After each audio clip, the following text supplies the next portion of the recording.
Good morning बच्चों। आज हम कक्षा 6 का पाठ नंबर 3 नादान दोस्त पढ़ रहे हैं। नादान दोस्त, नादान का मतलब होता है नादानी करना, दोस्त का मतलब होता है फ्रेंड।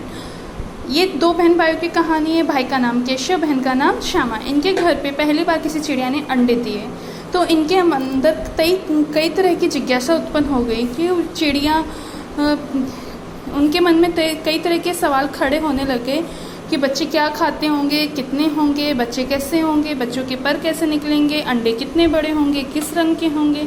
अब एक दूसरे से सवाल करते और एक दूसरे ही जवाब देते क्योंकि इनके जवाब देने वाला कोई नहीं था। जो इनकी माताजी थी वो घर के काम धंधों में लगी रहती थी, जो पिताजी थे वो पढ़ाई लिखाई में लगे रहते थे। एक दिन श्यामा अपने भाई से कहती है कि भैया बेचारी चिड़िया बच्चों को क्या खिलाएगी। तब केशव के मन में भी सवाल उठता है, हाँ श्यामा से ही कह रही है कि चिड़िया क्या खिलाएगी। तब 3-4 दिन गुजर जाते हैं तो केशव बोलता है हम चिड़िया के खाने पीने का इंतजाम कर देंगे। थोड़ा सा कार्निश के ऊपर हम दाना चावल रख देंगे और पानी रख देंगे, जिससे क्या होगा कि चिड़िया को दूर जाना नहीं पड़ेगा। फिर श्यामा ने कहा अगर बच्चों को धूप लगेगी तो केशव ने बोला इसके लिए भी कुछ न कुछ इंतजाम कर लेंगे। तो केशव ने कहा कि तू कचरे वाली वो टोकरी उठा ला तो मैं उसमें उसका सुराख बंद कर कि कुछ हल निकाल लूँगा बंद करने का। तो श्यामा दौड़कर टोकरी उठा लेके आती है। केशव ने उसके सुराख में थोड़ा सा कागज़ ठूंस देता है और टोकरी को एक टहनी से टिका कर बोला देख ऐसे ही घोंसले पर टिका दूंगा, इससे धूप नहीं जाएगी। श्यामा ने दिल में सोचा भैया कितने चालाक है। अब गर्मी के दिन थी, बापूजी दफ्तर चले गए, अम्मा जी दोनों बच्चों को लेकर सो गई। लेकिन बच्चों की आंखों में आज नींद नहीं थी क्योंकि उनको चिड़िया के लिए चावल और दाना खाने पीने की व्यवस्था करनी थी। अब क्या होता है कि माताजी के सोने के बाद दोनों बहन भाई बाहर निकल जाते हैं और बाहर निकल के जो केशव होता है, देखो आपको इस पिक्चर में दिखाया गया, केशव होता है वो एक स्टूल ले आता है। जब स्टूल से वो ना कार्निश पे नहीं पहुंच पाता है तो वो नहाने की चौकी ले आता है, चौकी के ऊपर स्टूल रखता है। श्यामा उसको पकड़ती है और वह यहाँ पर दाना और पानी रख देता है। जब वह अंडों को देखता है तो अंडे ऐसे तिनकों पर पड़े हैं, घोंसला नहीं है। तो वो सोचता है कि जैसे उसने पेड़ों के ऊपर घोंसले देखे थे वैसे घोंसला उसको दिखाई नहीं देता है। तो वो श्यामा को कहते हैं जा कोई कपड़ा लेके आ, ये बेचारे अंडे नीचे पड़े हैं। तो ये श्यामा दौड़ के जाती है और एक पुरानी धोती में से कपड़ा फाड़ के ले आती है। और केशव क्या करता है, उन अंडों को उन पे रख देता है। अब वहाँ पर चिड़िया आती है, बिना बैठे चली जाती है। तो केशव और श्यामा सोचते हैं हमें देख के डरती होगी, तो वो दोनों नीचे उतर जाते हैं और जो केशव रहता है वो अपनी स्टूल और चौकी उठा के ले जाता है।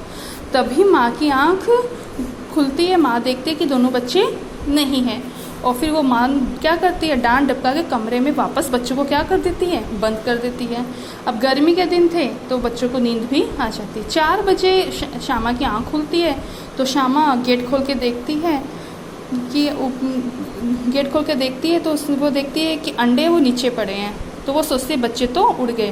वो भाग के जाती है और केशव को कहती है कि भैया अंडे तो उड़ गए। केशव घबरा जाता है। केशव देखता है कि अंडे नीचे पड़े, उनमें चूने की जैसी कोई चीज़ बाहर निकली है।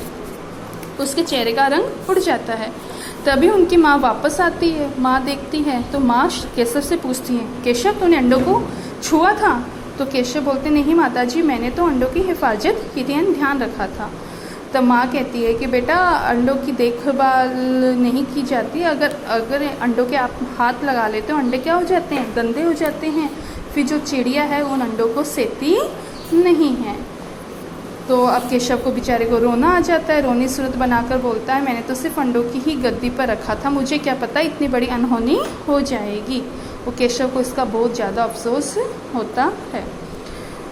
बच्चों अपने ये चैप्टर पढ़ा है, ये कहानी प्रेमचंद जी के द्वारा लिखी हुई है। आपको इसको वापस से रीड करना है। इसके प्रश्न उत्तर है जिनके आंसर्स अपन कर लेते हैं। अंडों के बारे में केशव और श्यामा के मन में किस तरह के सवाल उठते हैं तो अभी आपको पता है कि क्या अंडे कैसे होंगे, कितने पर उनमें बच्चे कैसे निकलेंगे, किस रंग के होंगे। और जवाब देने वाला कोई इसलिए नहीं था कि उनकी मम्मी काम धंधों में लग रही थी, पापा दफ्तर में। केशव ने श्यामा की चीथड़े टोकरी को दाना पानी मंगा कार्निश पे क्यों रखे थे आपको पता है, ताकि चिड़िया को उड़ के दूर जाना नहीं पड़े। केशव और श्यामा ने चिड़िया के अंडों की रक्षा किया नादानी। उन्होंने रक्षा की थी, लेकिन वो उनकी क्या थी, नादानी थी। उनको पता नहीं था कि अंडे छूने से क्या हो जाते हैं, गंदे हो जाते हैं। अब ये प्रश्न उत्तर है आपको, मैं आपको इनको PDF आपको सेंड कर दूँगी। आपको ये प्रश्न उत्तर गृह कार्य के अंदर करने हैं, आपको ये आपका होमवर्क है। प्रश्न नंबर 1, 2, 3 गृह कार्य के अंदर आपको ये सारे प्रश्न करने हैं। इनके कठिन शब्दार्थ और इनके प्रश्न उत्तर के आंसर्स की PDF मैं आपको नेक्स्ट वीडियो में सेंड कर दूँगी। ओके बच्चों, ध्यान से रहना।